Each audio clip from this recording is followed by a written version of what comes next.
The desert held its breath. Midnight lay like a velvet hand across Dry Creek. Wind moved the cottonwoods in small shivers. A hush rode the empty street where a stray horse nosed a trough and a tin sign creaked. The moon burned white. It made the world look clean, even as gunpowder still clung to the air from something that had not been spoken of yet. A secret, a warning, a promise. Rhett Calloway reined in at the edge of town. Dust ghosted his boots when he stepped down. He stood a long moment.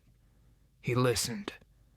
Men who lived by the gun listened before they walked. The night told him quiet things. A card game still murmured somewhere. A piano key stuck and rang a thin note through a saloon door that would not shut square. A woman's laughter drifted and broke. Then silence gathered again. His coat was long and worn, his jaw rough. He had the look of a man measured by miles, more than years. Under his hat brim, his eyes took the silver of moonlight and kept the rest for themselves. He led his horse by the reins and moved slow. Every board underfoot remembered every step he had taken in every other town. He felt it all. He did not hurry. He never did. Eliza Monroe watched him from the darkness between the livery and the well. Her breath was steady. Her hands were not. She told them to still themselves. She told her heart to be quiet. It did not obey. She had a scar on her left palm where a broken bottle had taken a piece of her long ago. She touched it now. She remembered the night she fought for herself in another town with another name. That girl had not yet learned the grace of silence. Eliza had. Silence, and the way a lamp flame could make a promise feel closer than a sunrise. The first rain in weeks had come at dusk and gone in 10 minutes. Heat rose from the earth and made the night smell like iron. Eliza stepped out from the shadow as Rhett passed. He saw her. He did not start. He only stopped, as if the road had turned into something else beneath his boots. "You came back," she said. He looked at the street. He looked at the church roof that needed mending. He looked at her last. "Only place I ever had a clean cup of coffee," he said. "That is not why," she said. "Maybe not." They stood together without moving. The town slept like a dog that might wake or might not. Rhett pushed his hat back a little. Eliza tilted her face into the moonlight, and he saw what silence had taught her.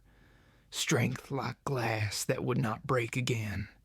A softness that lived under ash. The wind shifted and brought the smell of creosote. He felt the old ache in his ribs where a bullet had kissed bone 2 winters past. He felt hunger, not for food. There were things between them, small things. The way she set a cup on a counter without a sound. The way his shoulders loosened when he heard her hum while she swept the saloon floor. The way the lamplight wrote a warmer story on his hands than any preacher ever could. There had been one night by a fire out beyond the river. They had not touched. The world had tilted anyway. "You should not be here," Eliza said. "There is talk. There is always talk. This kind will get you killed."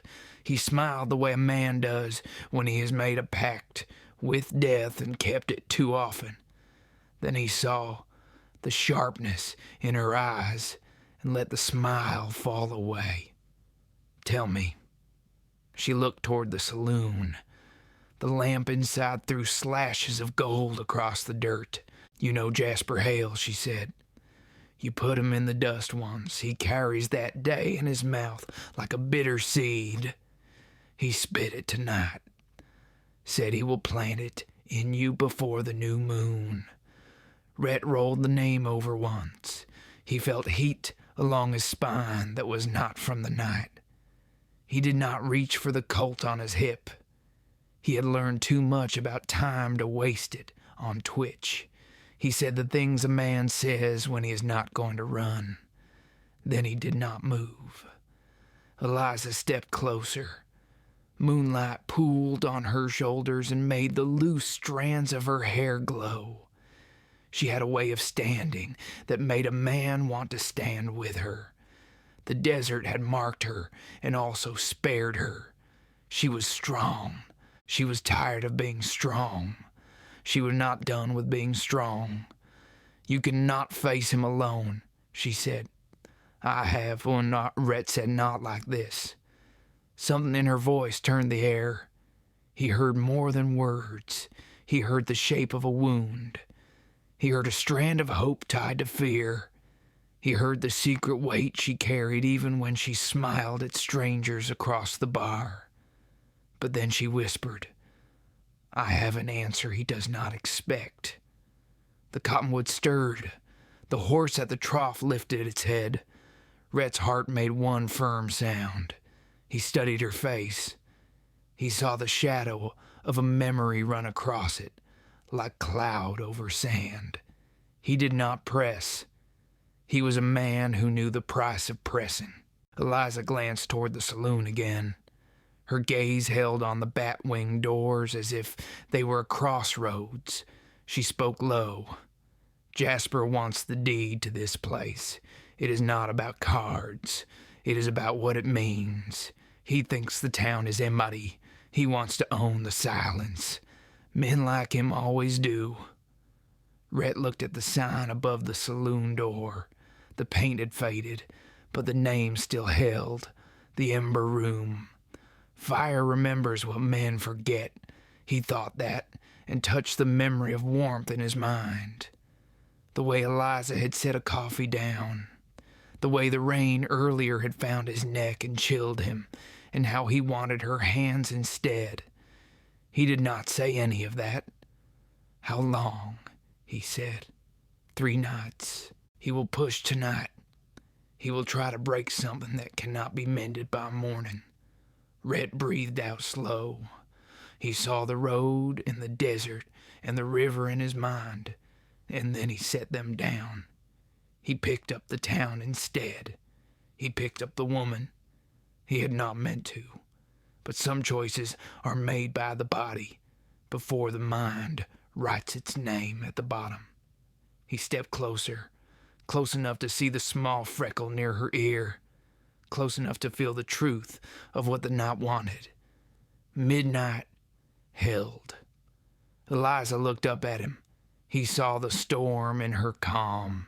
He saw the healed places and the places still tender. He saw a door that had not been opened in a long time. He did not push it. He put his hand out slow, palm up, an offer, a vow without words. She placed her scarred palm on his. Heat moved between them, not fire, not yet. Something quieter, something that could become a fire without burning them down. A sound split the dark. A bottle slammed against the saloon wall and broke into rain. Voices rose. Chairs skidded. The piano key struck and hung. A gun cocked. It cut the night clean. Eliza did not flinch. Rhett let go of her hand, and the loss felt like stepping off a warm rock into cold water. He turned his head. The door swung once and showed a slice of chaos. Men leaned forward like wolves. Jasper Hale stood in the middle, with his hat tilted and his teeth bright. He looked too sure of his own song. He always had. Rhett lifted his chin. He looked at Eliza. She looked back with a courage that did not shake. The moon made a silver border around her hair. The street seemed to narrow until only the doors existed. Only the shot that might come. Only the choice neither of them could return from. Eliza said 3 words. "Come with me." She moved toward the side alley where the lamplight ended and the dark began. He went after her. Their shoulders brushed. His breath found her breath and held it for a count. The smell of gunpowder grew thick. The air tasted like the moment before lightning. They stepped into shadow as the first shot cracked. Wood splintered. The horse screamed. The town woke all at once. If this night has warmed a quiet corner of your heart, stay close. The wind is changing. The fire has not spoken its last. The alley took them into a hush so deep it felt like water. The saloon roared behind them. Boots thudded. Men shouted names that could cut or save depending on who carried them. The bottles chimed like bad bells. The piano died. Eliza led with quick, sure steps. She knew every nail in this town. She knew where a plank would squeal and where it would keep its secrets. Rhett followed. He moved like a man who had learned to let the dark hold him without fear. He counted the beats between shots. 1, 2, 3. Then a pause, the length of a breath. He had lived through worse. He had not lived through this woman. They reached the back door of the ember room. It stuck like always. Eliza pressed her body to the wood and leaned. It gave. They slipped into a pantry that smelled of coffee and lemon oil. Shelves lined the walls with jars that caught moonlight through a small window.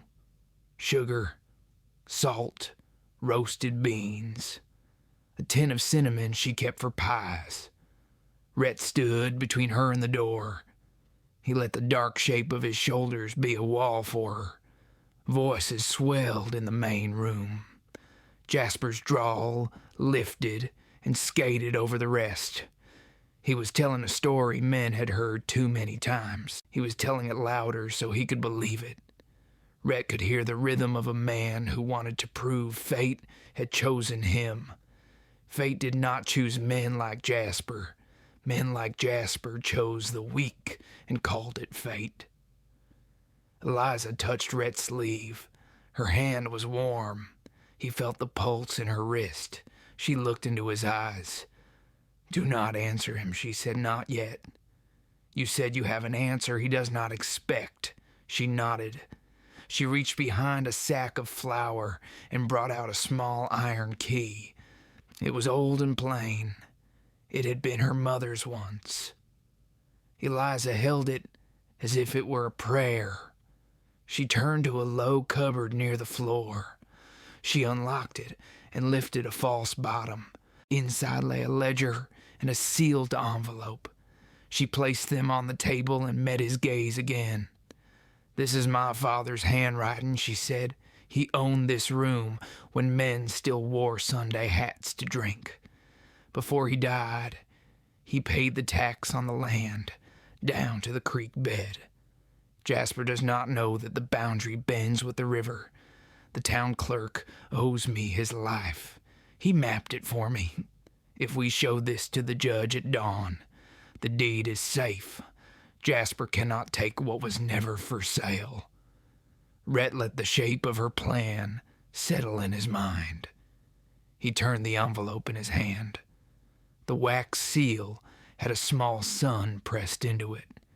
He thought of the way Eliza's eyes warmed when she laughed. He thought of the desert at morning. He thought of the simple holiness of paper that could outlast a bully. He listened again. Footsteps pounded the hall outside. The pantry door rattled. Eliza stiffened. Rhett raised a finger. Silence. The steps passed. A glass fell. More laughter, then a voice close enough to burn. "Eliza, you still in there, Jasper?" He had a sweet rot to his tone. He had a way of speaking a name like a threat and lace. Rhett saw Eliza's jaw set. He saw something old and cold in her eyes. He reached and took her hand. Just once. A press. A steadying. He let go. Eliza lifted the ledger. She breathed. She moved to the door and peered through the crack. The saloon floor lay open in long planks. Men stood in a ring. The chandelier threw freckles of light on their hats. Jasper stood by the bar with his thumbs hooked in his belt. His coat shone like a crow's wing. He looked toward the pantry and smiled to no one. Rhett's hand hovered near his Colt, not touching, ready without hurry. He knew the difference between a show and a season. Jasper was a show. Rhett was the season that outlasted it. Eliza eased the door wider. She stepped out. Rhett moved with her. The room quieted by degrees, as if a storm were pulling back to listen. Eliza walked to the bar. She set the ledger down. Jasper's smile stayed, but the edges frayed. "Evening, Miss Monroe," he said. "You have noise in your walls. I came to help clear it." "Your kind of clearing leaves blood," she said. "Only if a man refuses a simple deal. You do not make deals. You make debts." A chuckle rolled through the room. It did not belong to Jasper. He did not like that. His mouth thinned. He tipped his hat at her. He noticed Rhett then, as if the man had been carved from the far corner and had only now been given life. "Calloway," he said, "I heard the wind carried you back. I hoped it was a lie." "Some hopes meet their end," Rhett said. His voice was dry and slow. He kept his hands easy. He saw every hand that moved near a hip. He saw the mirror behind the bar and the way it framed the doors. He saw Eliza's reflection beside him, strong, straight, ready. Jasper tapped a finger on the bar top. He spoke to the room. "A lady runs a saloon and a ghost walks in. She thinks the ghost will save her. But what she does not know is," but then she whispered, "You do not know me at all, Jasper." She opened the ledger. The pages rustled like leaves. She laid the envelope on top. She felt the line of the wax under her thumb. She did not break it. Not yet. She let every eye in the room consider it. Curiosity is a kind of heat. It swayed the room toward her. Jasper saw it. He tried to smile bigger. It broke at one corner. "This is a legal matter," Eliza said. "The judge will see it at first light." "The Ember Room is not yours to take," Jasper laughed. It sounded like a nail in wood. "Judges get thirsty. They like to be paid in ways paper cannot hold." Rhett spoke then. His voice cut the laugh clean. "Some men cannot be bought. Some can be reminded of the man they wanted to be. Morning has a way of doing that." Jasper's gaze slid to Rhett's gun. He had a twin on his own hip. He liked to move fast and show his shine. He lifted his chin, and the room tilted toward violence. Men stepped back without knowing they had done it. The piano gave a single, lonely note when a stool leg bumped it. Eliza felt a tremor in her chest. Not fear, decision. She had lived years waiting for someone to stand beside her and not cast a shadow she could not climb out of. Now a man stood and made the room feel like a chapel. The thought rose without permission. "He is not here to own me. He is here to keep me whole." It softened something that had hardened in winter and never thawed. Jasper spat on the floor. He pointed at the ledger. He told a boy to bring it. The boy did not move. No one did. The room held its breath the way the desert had in the street. Rhett saw the moment come. He felt the old calm pour down his spine.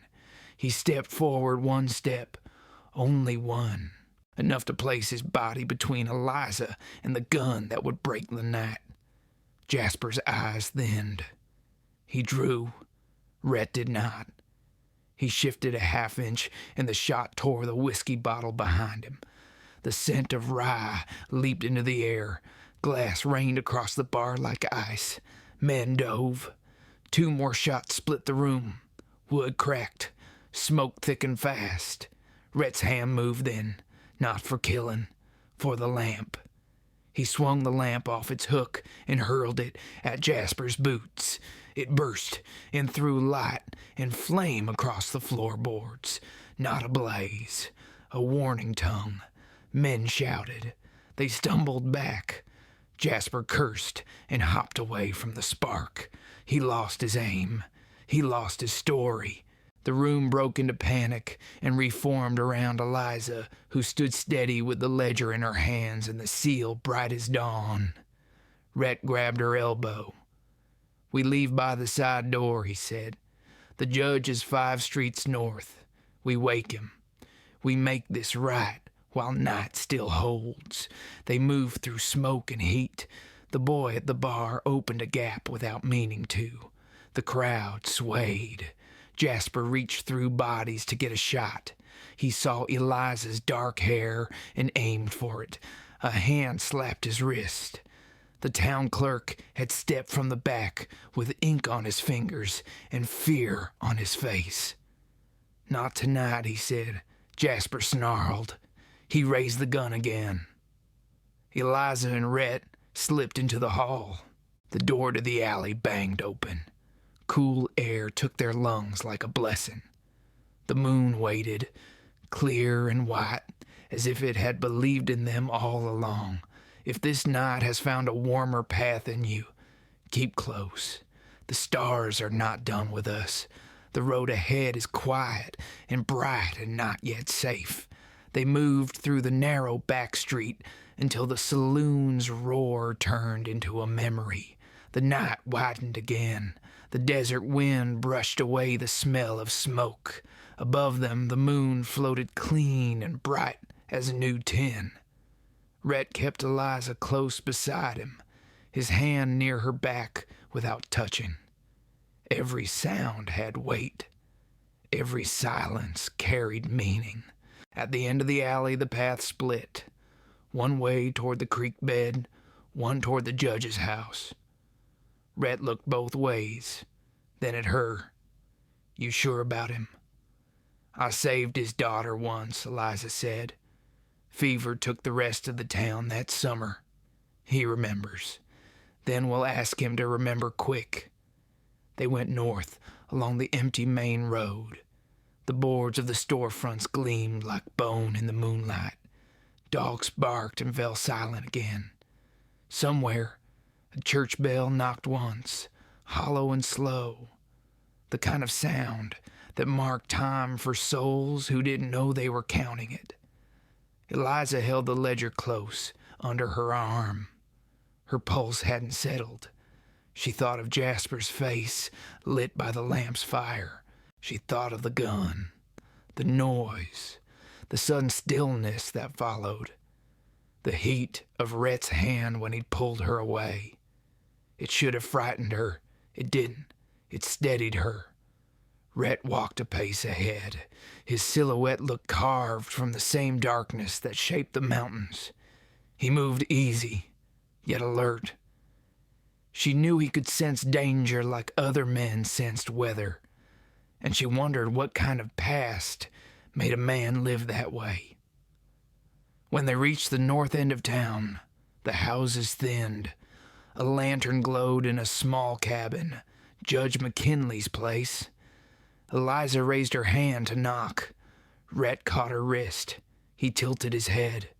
Voices inside. More than one. He leaned closer to the door. The boards let whispers slip through.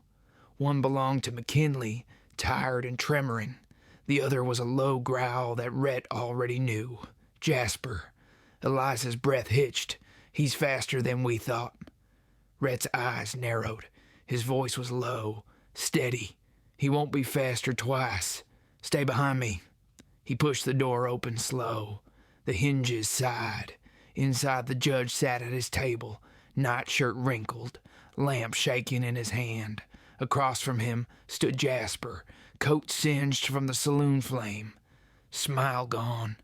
The gun at his side glinted like a lie-catching light. "Evening, Jasper," Rhett said.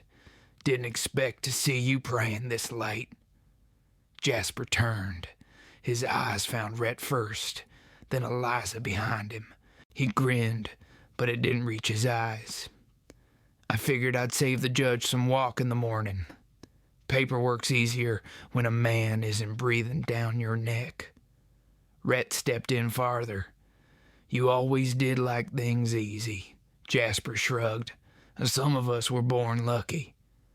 Eliza stepped past Rhett then, calm but fierce. You mistake luck for cowardice, Jasper. You always have. Her voice cut clean through the room. The judge looked up at her like he just remembered his own spine. He saw the ledger in her hands.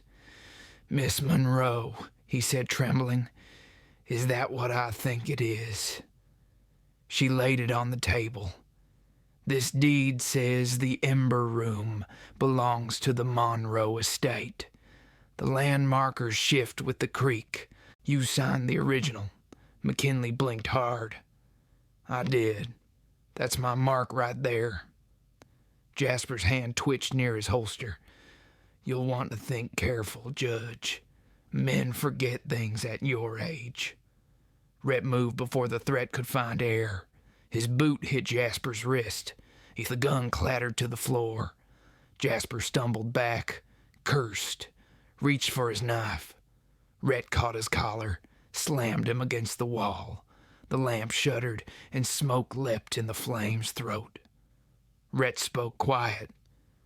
You got one chance to leave this town walking.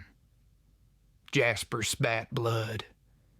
You think she'll thank you for this? Women like her forget fast. Eliza stepped forward. Not this time. She grabbed the lamp, raised it near Jasper's face. The light showed everything. The greed, the smallness, the years of rot. You will ride out tonight, Jasper Hale. You will not look back.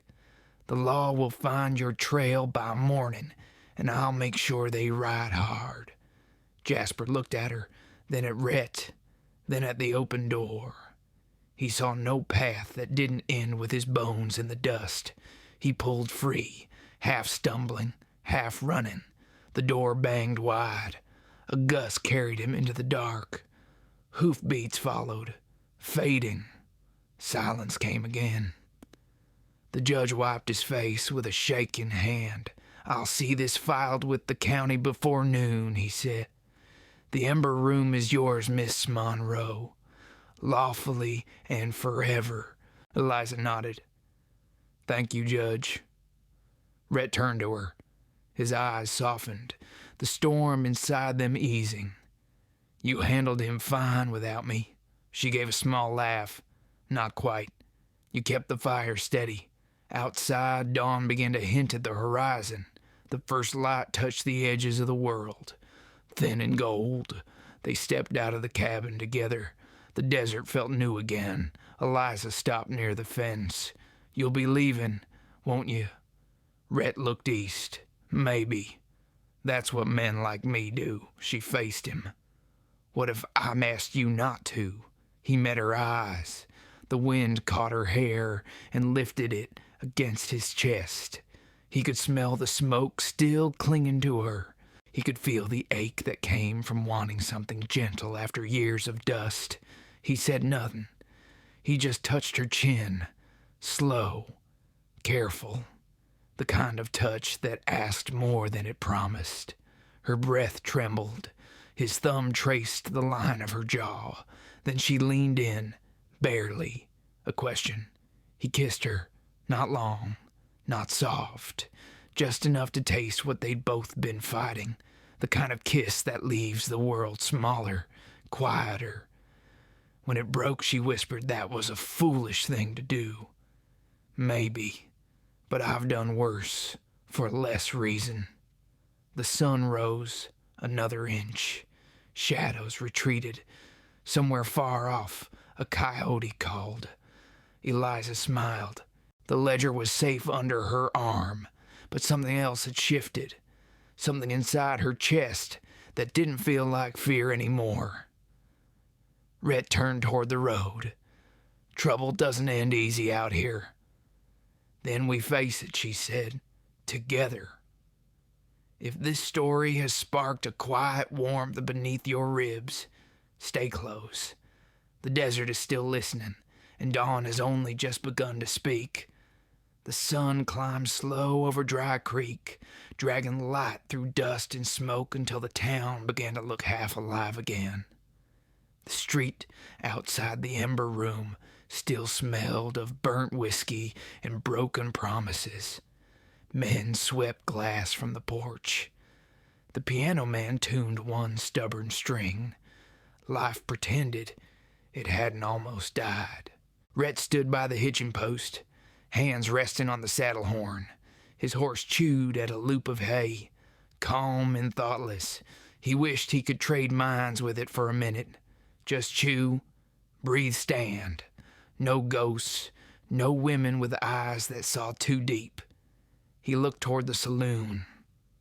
Eliza stood in the doorway with her sleeves rolled and her hair pinned back. The morning light found her the way dawn finds water, like it had been looking all night. She carried a bucket, poured it over the step, and watched the dust settle. Her face was steady. Her heart was not. Rhett tipped his hat. She nodded once, that quiet kind of greeting that says more than words. He walked over. The board still creaked where the bullets had bitten through. "You should rest," he said. "If I rest, I'll start thinking," she said. "And if I start thinking, I'll remember how close we came to losing everything." He watched the water snake down the street, carrying the soot with it. "You didn't lose." "No," she said, looking up at him.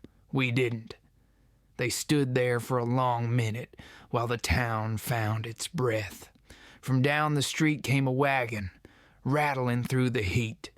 Sheriff Boone sat high on the seat, dust on his badge, eyes sharp. He pulled up near them and climbed down slow. Rhett tensed just enough to notice.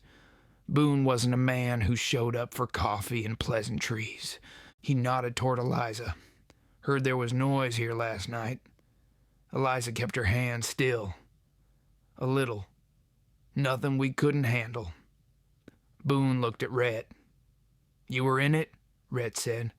"Only long enough to keep a fool from making a mess." The sheriff squinted. "Word is Jasper Hale left town bleeding and mad." "That part's true," Rhett said. "He'll keep riding." Boone spat in the dust. "If he circles back, I'll need to know." "You draw on him?" "No. He drew on me." Boone studied him another moment, then looked at Eliza. "You trust this man?" Eliza didn't hesitate. "Yes." That was enough. Boone grunted. "Then I'll call it settled. But keep your doors locked. Men like Jasper don't forget humiliation." He climbed back into the wagon, turned it toward the river road, and rolled away. Eliza exhaled slow. The sound carried relief and something softer. Rhett watched until the sheriff disappeared into glare. Then he said, "You didn't have to vouch for me." She smiled faintly. "Didn't I?" The silence between them changed shape. Less danger, more weight. Inside the saloon was still warm from the morning stove. The smell of coffee drifted through the open door. Eliza poured 2 cups, handed one to him. He took it, careful not to brush her fingers. They sat at the bar like the world was calm again, even if it wasn't. "I was thinking," she said after a while, "that Ledger's safe with the judge now. The Ember Room's mine again. Maybe it's time to fix it up proper. You'll need help.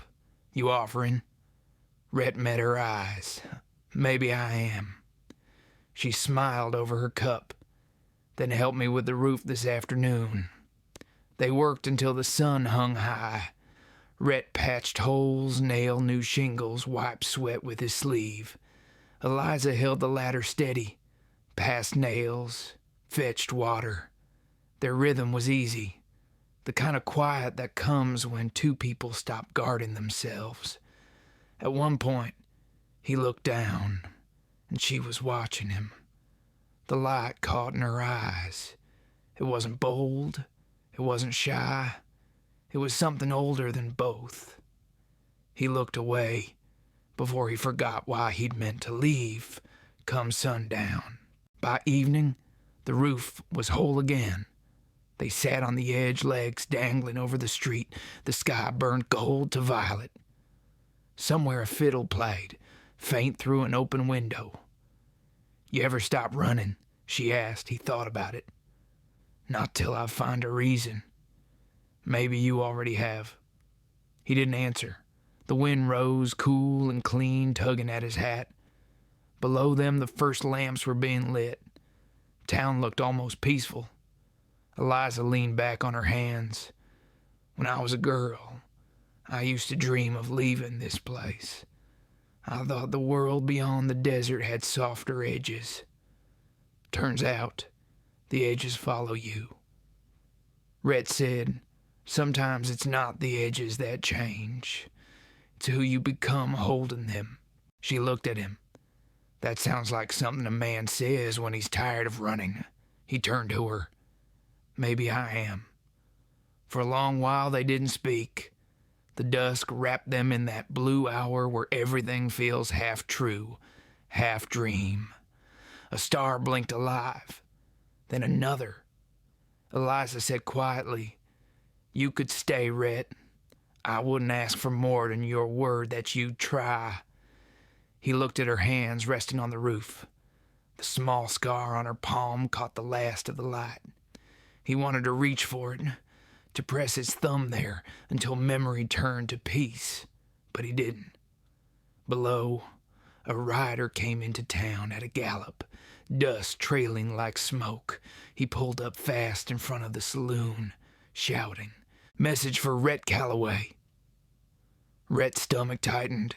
He climbed down and took the folded note from the rider. The man looked nervous. "Found you easier than I hoped? From Tucson. Said it was urgent." Rhett opened the note. One line. "Jasper's not done. Heading north. You're marked." He looked toward the dark horizon. The desert had gone quiet again. Eliza stood behind him on the porch. "What is it?" "Trouble," he said, "the kind that rides fast." She stepped closer. "You can't go alone. I won't lead him here. You think leaving will keep us safe?" He met her gaze. "Maybe not. But I know staying will bring him to your door." Wind stirred between them. A lamp inside the saloon flickered. Eliza said softly, "You help me keep this place. Let me help you keep your life." He shook his head. "Not this time." She reached out, caught his hand. Her grip was strong, trembling. "You don't have to carry it alone anymore." Rhett looked at her fingers around his, felt the heat, the plea, the promise. He pulled free. "Not yet." He swung into the saddle. The horse shifted, eager. He looked down at her one last time. Her hair caught the light like flame. He said, "Keep the fire burning till I get back." Then he rode into the night. The hoofbeats faded into the dark, swallowed by the endless desert. Eliza stood on the porch until the sound was gone. If this story has left your heart leaning toward the wind, stay close. The trail ahead is long, and the night still holds its breath for what's to come. The desert opened around him like a secret he'd known all his life. Rhett rode through the thin silver of moonlight, the horse's breath clouding the air. The night was clean, sharp, filled with the sound of crickets and the low hum of far-off thunder. Every mile took him farther from Eliza, yet he carried her voice in the rhythm of the hooves. You don't have to carry it alone anymore. He wished that were true. But men like him had learned early. Peace was something borrowed, never owned. The wind shifted. He tasted dust, old gun smoke, and rain waiting its turn. Somewhere ahead, the storm was coming. He could smell it before he could see it. By dawn, Rhett reached the canyon pass. Rocks rose high on either side, red and raw against the pale light. He dismounted, crouched low, and found the tracks he'd expected. 3 riders. Fresh. Jasper wasn't hiding. He was daring Rhett to follow. He rubbed the dirt between his fingers. Still warm. They couldn't be more than an hour ahead. He saddled up again, pushed the horse into a slow trot, eyes steady on the horizon. Behind him, the sun climbed, burning gold through a thin veil of storm cloud. Ahead, the canyon narrowed. Wind moaned between the cliffs. The air grew heavy. A shot cracked, then another. Rocks splintered inches from his head. Rhett dropped from the saddle and rolled into cover behind a boulder. The horse screamed, bolted down the trail. He waited. Silence. Then Jasper's voice, echoing off the canyon walls. "You came quick, Calloway. I was hoping you would." Rhett's hand rested on his revolver. His heart beat steady. He called back.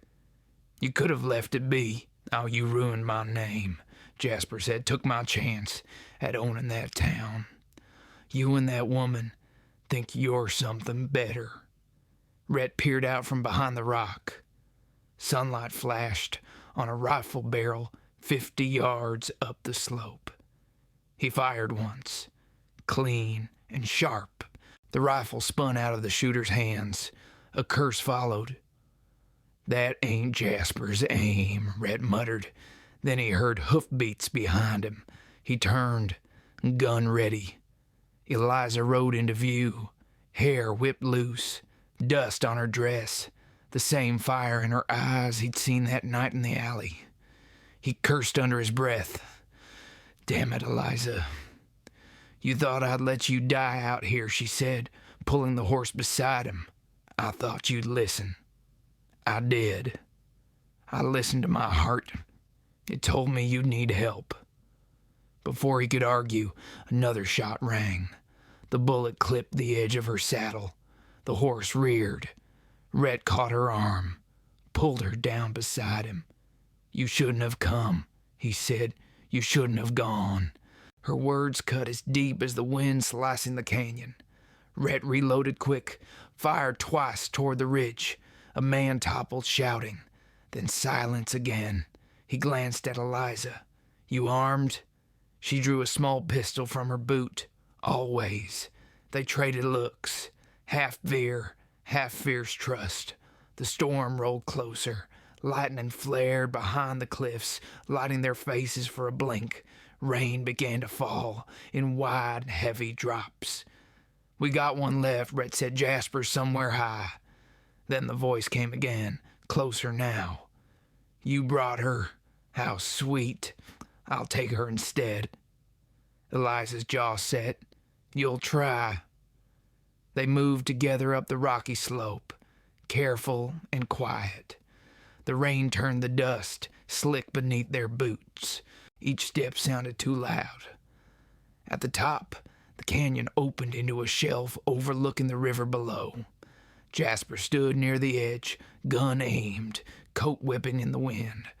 Rhett stopped 10 paces away. "It ends now, Jasper." "No," Jasper said. "It ends when she begs." He turned the gun toward Eliza. Rhett fired. The shot hit Jasper's shoulder, spinning him around. Jasper dropped the gun, stumbled backward, almost went over the edge. Rain poured harder now, soaking them all. Rhett advanced slow, gun still raised. Jasper clutched his shoulder, face twisted. "You always think you can save something that's already gone, Calloway." Rhett said nothing. He only stepped closer until their boots were inches apart. Jasper swung suddenly, a knife flashing in his other hand.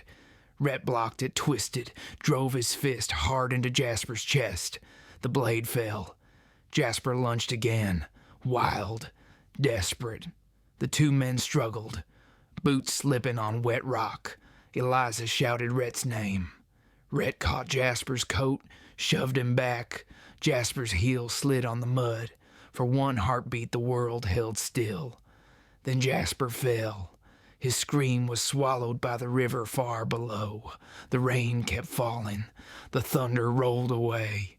Rhett stood there, chest heaving, eyes closed. Eliza came to him, laid a hand on his arm. "It's over," she said. He looked at her. "Is it?" She nodded once. "For now." He lowered his gun. His hands shook.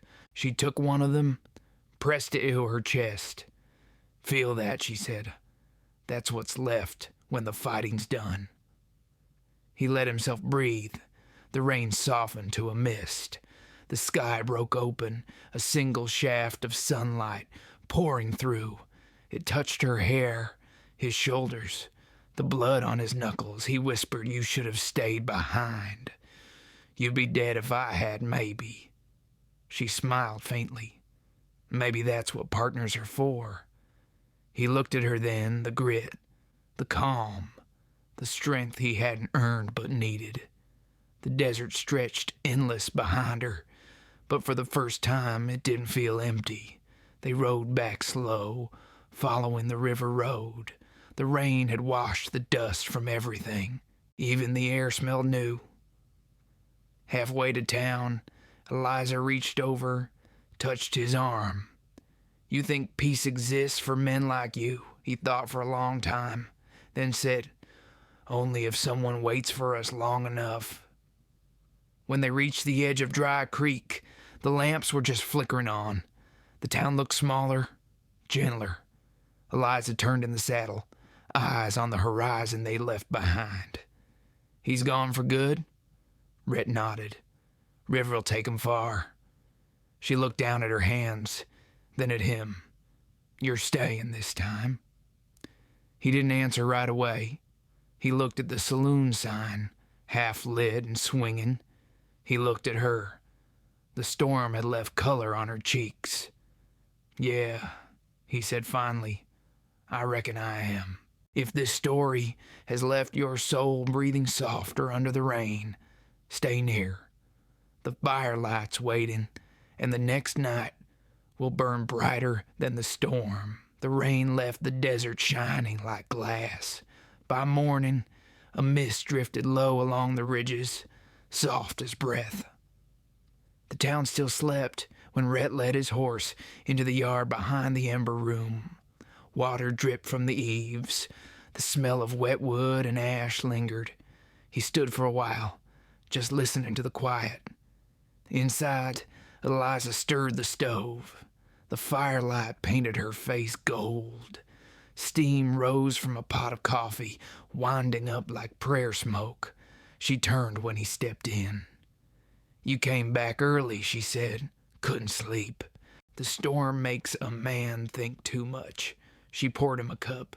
He took it, nodded his thanks. They sat in silence, the kind that didn't need mending. The world outside was gray and hushed, the kind of calm that comes after danger but before peace. "You're staying," she said, not as a question. He looked into the cup. "For a while, maybe longer."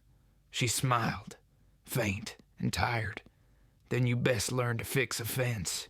He almost laughed, but the sound came out soft and low, like something new to him. By noon, the town began to wake. The sheriff came through again, slower this time, hat low, nodding to Rhett in quiet respect. The blacksmith hammered iron in rhythm with his own heart. The piano man played a hymn with no words. Eliza worked beside Rhett through the day, patching shutters, sweeping the floor, tending to small things that felt like healing. When she brushed past him, her shoulder grazed his arm. The touch lingered longer than it should have. By dusk, a warm wind blew down from the hills. The storm had left puddles that caught the sunset and turned it to fire. The saloon lights glowed soft. Rhett stood outside, watching the horizon. Eliza joined him, wiping her hands on her apron. The sky looked like it had forgiven the world. "You ever think about what comes next?" she asked. "Every day," he said. "Never get the same answer twice." She tilted her head toward the horizon. Maybe that's the point. The air smelled of wet dust and lilac. Somewhere, a coyote cried, "Lonely but alive." She said, "You could build something here, Rhett. Not just fences, a life." He looked at her, the way her hair caught the fading light, the curve of strength in her shoulders. "You think a man like me knows how? I think a man like you could learn." He wanted to believe her. He wanted to forget the sound of guns, the weight of the road, the ghosts that came in dreams, but he knew better than to lie to himself. "Still," he said, "maybe I could try." She smiled. Small, real. Try's a good start. Night came quiet. Stars bloomed over the desert, bright and close. They sat on the porch, a lamp between them, hands wrapped around mugs gone cold. The silence stretched, tender and full. Then she said, "I dreamed once I'd die alone in this town. That's what scared me more than any man ever did." "You're not alone now," Rhett said. She turned to him. "Not tonight." Her eyes caught the lamplight. He saw everything there, the ache, the hope, the courage. He reached out, brushed a loose strand of hair from her face. "You got fire in you," he said. "You found it," she whispered. He shook his head. "It was never lost." For a heartbeat, neither moved. Then she leaned closer. The world outside faded. The wind, the creak of boards, the sound of a far train. All that remained was breath and heartbeat. Their lips met, slow and certain. The kiss wasn't wild. It was the kind that builds a home instead of burning one down. The kind that says, "I see you. I'm still here." When it ended, Eliza rested her forehead against his chest. His arms wrapped around her, steady, protective. They stood there until the lamp burned low. She said, "The storm's over." He looked toward the horizon where the last thunderhead melted into stars. "Maybe," he said, "but storms always leave something behind." He felt her nod against him. Then she whispered, "Sometimes what they leave is what we needed all along." Rhett held her tighter. He thought of the road that had brought him here, the blood, the silence, the thousand empty dawns. And he thought of this one woman standing against it all, making the night feel less empty. Inside, the fire cracked. Outside, the wind turned gentle. For the first time in years, he felt the edge of peace. If this story has quieted the storm inside you, stay close. The fire's still warm, and the next night will test the hearts that dare to heal. The night after the storm carried a strange stillness. The desert air turned cool, the stars sharp enough to cut. Inside the ember room, every lamp had been turned low, except one that burned near the piano. The fire whispered in the hearth, its light spilling gold across the floorboards. Eliza sat by the window, brushing her hair. The silence had weight to it, gentle but expectant. She could hear Rhett moving somewhere in the back room. The scrape of boots, the soft clink of metal as he set his gun on the table. He came to the doorway, coat unbuttoned, eyes shadowed. For the first time, there was no fight in his posture, just weariness and something quieter underneath. "You still awake?" he asked.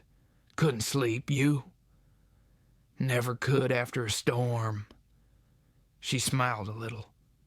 "You think it's over now?" "Maybe outside."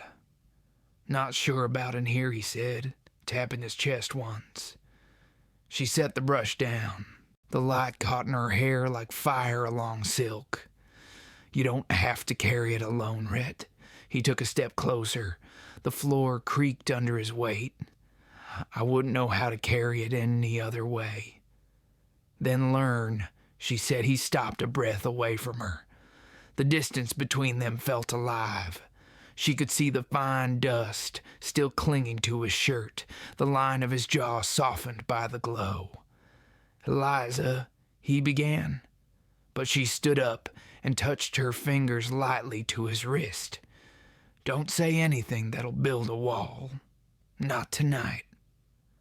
Her voice was steady, but her eyes betrayed the tremor she felt. He didn't move for a moment. Then, slow as dawn, he let his hand turn and caught hers. His palm was warm, calloused, sure. The fire popped once. The clock in the corner ticked. The air thickened with the scent of rain and smoke. She looked up at him, her breath shallow. You ever wonder what it'd be like if we met before all this? Before the guns? Before the hurt? He shook his head. Wouldn't have known what to do with you then, and now. Now, he said, I'd fight the whole desert to keep you safe. Her lips parted slightly. You already did. He reached for her waist, hesitated. She leaned closer, closing the space between them. When his hand settled against her back, she drew a quiet breath, eyes closing. The kiss came slow. No fire this time, just warmth that spread like morning light across the cold spaces in them both. It deepened until words had no meaning. His hand slid into her hair. Her fingers gripped the front of his shirt, holding him there as if the world might vanish if she let go. When they broke apart, the silence felt holy. He rested his forehead against hers. I never meant to stay. I never meant to let you leave, she whispered. The lamp flickered, throwing their shadows together against the wall. He brushed a thumb along her cheek. You sure about this? She smiled faintly. I've never been sure about anything in my life, but I'm sure of you. He kissed her again, deeper this time. The room seemed to breathe with them. The world outside slipped away. The wind, the stars, the long miles that had shaped their scars.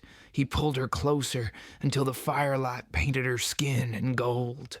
Her breath caught, then steadied against his neck. Every movement felt careful, reverent, like they were learning the language of gentleness for the first time. He murmured her name, barely a sound. Eliza. She answered with a soft sound that broke the air between them. Time slowed. The fire dimmed to embers. The storm that had haunted both of them for years finally found its rest in quiet hands, in warmth, in the fragile peace of being known. Later, when the lamp burned out and the only light left was the faint shimmer of moon through the window, they lay together, still awake. You think there's redemption for people like us? She asked. He turned to her, tracing the curve of her shoulder with one finger. I think redemption looks a lot like this. She smiled, eyes glistening in the dark. Then I'll hold on to that, he said. If morning comes too fast, let it. I've had enough nights running from light. They lay in silence again, her head on his chest, his hand resting over hers. Outside, the wind had softened into a lullaby through the mesquite. When sleep finally came, it came easy. If this story has touched the quieter corners of your heart, stay with it. The dawn is coming, and not every light reveals what you expect to see. Morning bled slow through the window slats, pale and gold. The smell of rain still clung to the air. Rhett woke first. For a long moment he didn't move, just watched the way sunlight traced across Eliza's shoulder where the blanket slipped. Her breathing was soft, steady. It sounded like peace, and he hadn't heard that sound in years. He sat up, careful not to wake her. His boots waited by the door, dusted with mud from the canyon. His hat hung on the chair. For the first time since he could remember, he didn't feel the pull to leave. But habit has long hands. It reminded him that quiet never lasts. He poured coffee, drank half, stared at the empty street. The world looked clean again, and that made him uneasy. Eliza stirred, turned toward him. Her hair fell loose across her cheek. "Morning," she said, voice still soft from sleep. "Morning. You look like you're already halfway gone." He tried to smile, failed. Old ways die slow. She pulled the blanket tighter, then teach them to die faster. He almost laughed. Instead, he reached for her hand. She let him take it. "You planning to run again?" she asked. "Not yet." "That's not an answer. It's the best I have." She studied his face. "You think danger's all you know, but it isn't. You just never stayed long enough to see what comes after." He looked at her, the truth of it sharp as sunrise. "Maybe." Before he could say more, a knock rattled the front door. Sharp, urgent. Eliza tensed. Rhett rose, hand on his gun. He opened the door slow. Sheriff Boone stood there, dust on his hat, eyes hard. Boone said, "Morning, Calloway. I hate to bring bad news. Go on. Jasper Hale's body never turned up. The river took him, maybe, maybe not. But 2 riders came through the ridge last night. Said he was seen limping near the border with help." Eliza's face went pale. "He's alive. Could be. If he is, he'll come for what he lost." Rhett's jaw tightened. "Then I'll be ready." Boone nodded once. "Don't make me clean up another gunfight in town. No promises." When the sheriff left, silence filled the room again. Eliza sat back on the bed, clutching the blanket.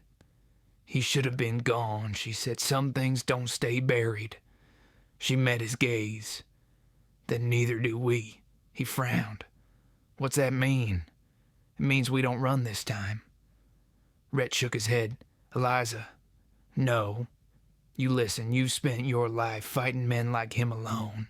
But you're not alone now." He stared at her, the fierceness in her eyes. It wasn't the first time someone had told him to stay.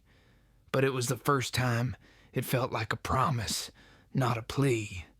He said quietly, "If he's alive, he'll come hard. Then we'll be harder." He almost smiled. "You sound like you mean it." "I do." They spent the day preparing. Rhett fixed the hinges on the saloon doors, reinforced the windows, checked the rifle he hadn't fired in years. Eliza moved through the place like she'd owned it all her life. She stocked water, set extra lamps, made coffee strong enough to wake the dead. By sundown, the town had the look of waiting. People whispered, glanced at the horizon. The air grew thick with stormlight again. Rhett stood outside the ember room, watching the sky bruise purple. Eliza joined him, rifle slung across her shoulder. "You sure you're ready?" he asked. She smiled. "I've been ready since the first time I said no to a man who tried to take what was mine." The wind rose, carrying grit and thunder. Far off, a rider appeared, then another, 2, maybe 3, moving slow. Rhett's hand found his gun. He felt his heart settle into the old rhythm, steady, calm, inevitable.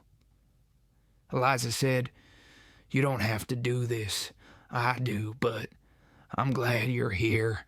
The riders came closer, shapes against the dying light.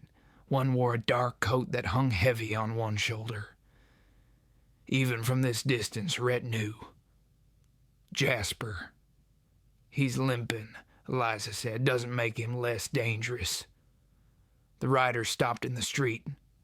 Jasper called out, his voice cracked but strong. You left me to die, Calloway. You aimed to kill me first, Rhett said. The past don't matter now. I came to finish it. Rhett stepped forward, boots sinking into the damp dust. Eliza caught his arm. Be careful. Always. Jasper swung down from his horse, favoring his bad leg. His eyes were sunken, wild. 2 men flanked him, mercenaries by the look, men with nothing to lose. Eliza raised the rifle, steady as a church bell. You're outnumbered, Jasper said. You always think that's enough. Jasper grinned, then fired. The bullet tore through the air, grazing Rhett's sleeve. Eliza fired back. One of Jasper's men fell. The other ducked behind a barrel. Rhett moved fast, ducked low, rolled to cover. Jasper's shots cracked against wood and glass. The saloon window shattered. Eliza shouted, Stay down! Not my style. He rose, fired twice. The second man dropped. Jasper stumbled, rage twisting his face. He fired again, the bullet snapping past Rhett's ear. Then silence. Rhett stepped into the street, gun drawn. Jasper stood swaying, empty revolver in hand. Give it up, Rhett said. Jasper laughed, low and broken. You think she makes you clean? You'll die dirty like the rest of us. Rhett didn't answer. He aimed. Eliza's voice came from behind him. Rhett, don't. He froze. Jasper dropped the gun, fell to his knees. Rhett looked at Eliza. Her eyes begged for something beyond revenge. Let him live, she said. Ended different this time. Rhett lowered his gun. The air went still. Jasper looked up, disbelief in his face. Why? He rasped. Rhett said, because I'm done letting hate write my name. The sheriff appeared at the corner, rifle raised. It's over, Boone said. Jasper spat in the dust, but didn't move. Boone cuffed him, hauled him toward the jail. When they were gone, the street was quiet again. The rain began to fall, soft, forgiving. Eliza walked to Rhett, touched his arm. You did right. He nodded. Maybe. She smiled faintly. You did. For both of us. The lamps flickered in the saloon windows, their light soft through the rain. Rhett looked at her, the truth of what he'd almost lost catching up to him. He said, I think I finally believe in peace. Then hold on to it, she said. He pulled her close, rain soaking them both. She didn't let go. If this story has softened something you thought too broken to mend, stay close. The night is not the end. Morning always finds the hearts that survive the storm. The rain eased by morning, leaving puddles that caught the sunrise. Dry Creek smelled clean again, wet dust, coffee, and smoke fading into calm. The town woke slow, cautious, as if afraid to break the silence that peace had left behind. Rhett stood by the jail, watching as Sheriff Boone saddled up. Inside, Jasper sat slumped on a bench, hands bound, eyes hollow.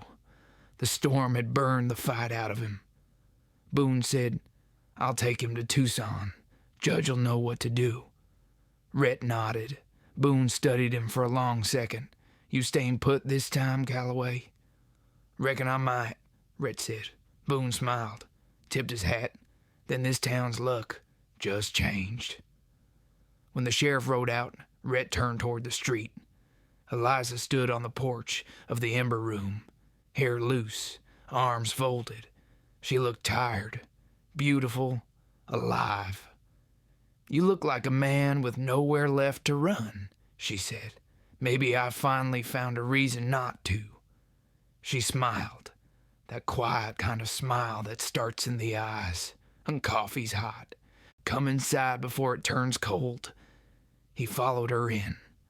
The fire in the stove crackled.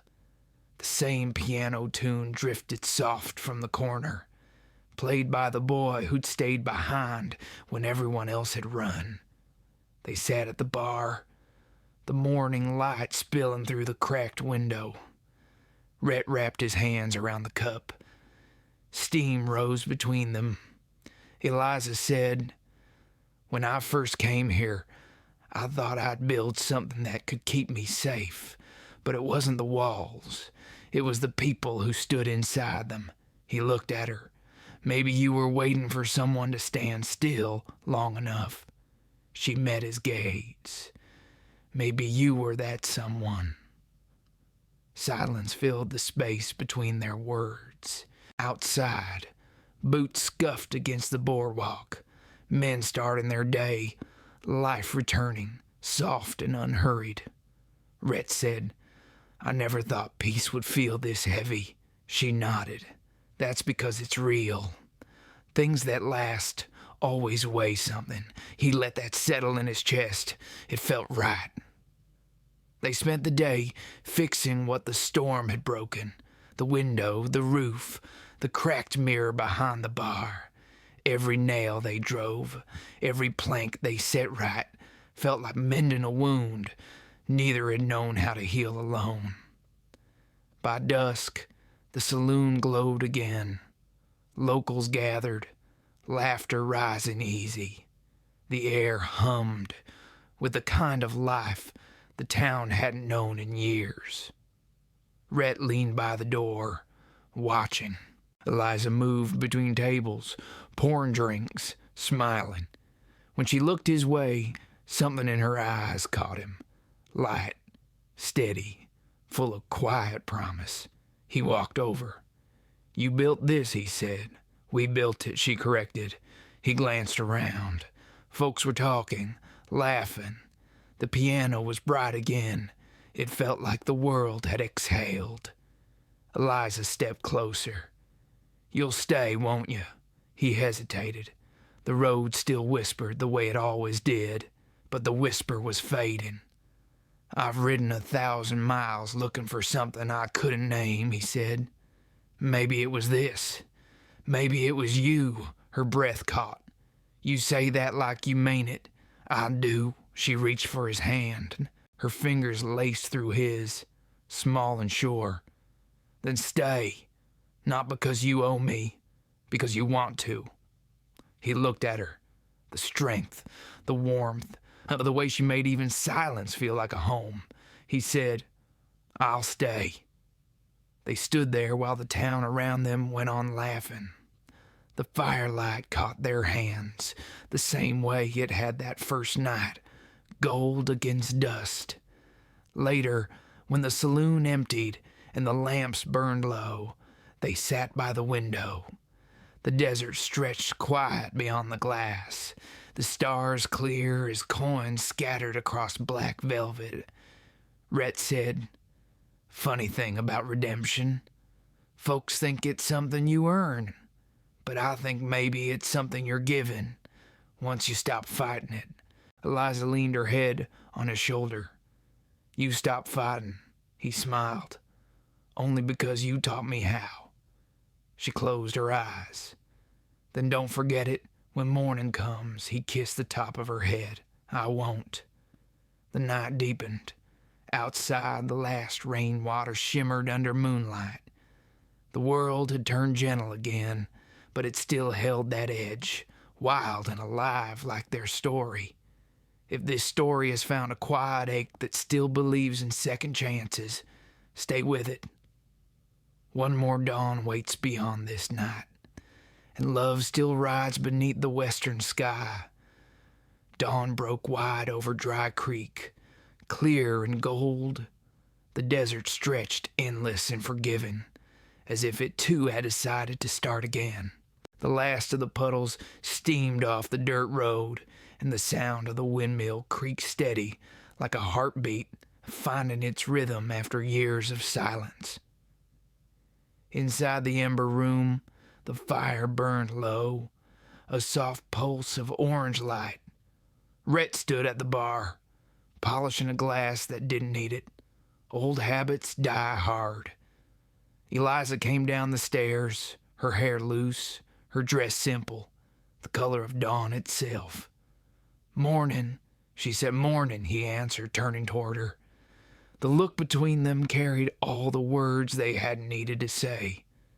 She stepped close. "You're quiet today. Thinking. About leaving?"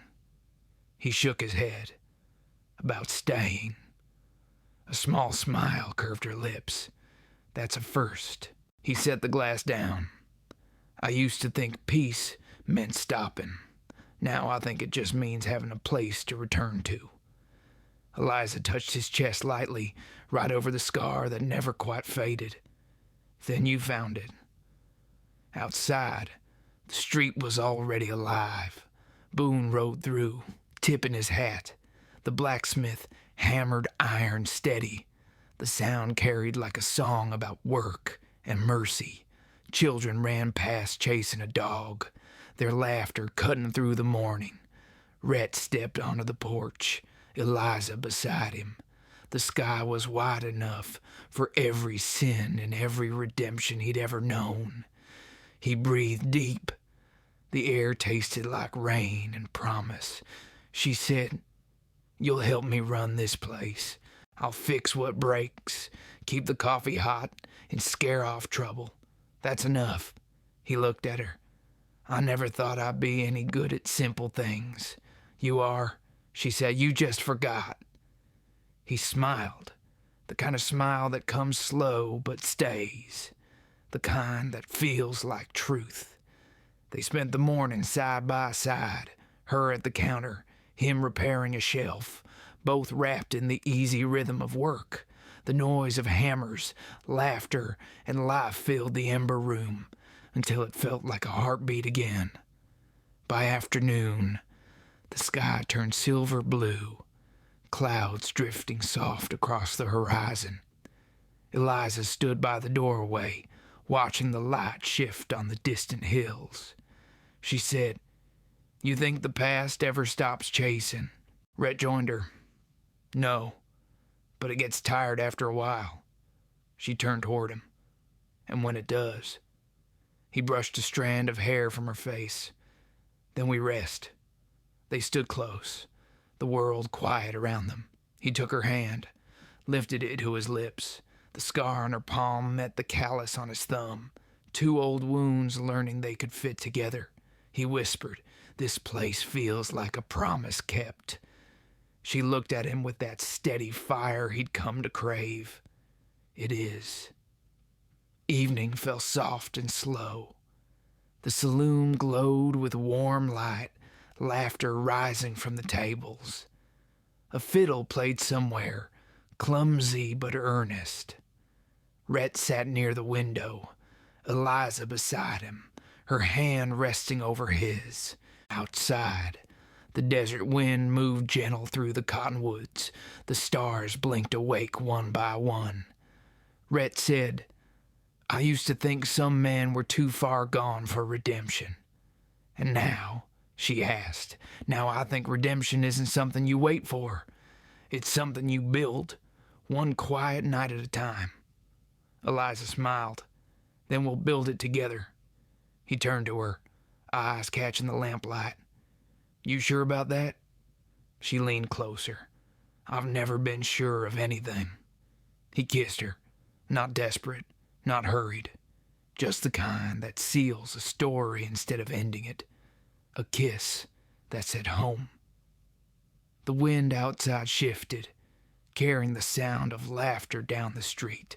The desert, the stars, the firelight, all seemed to breathe the same quiet truth.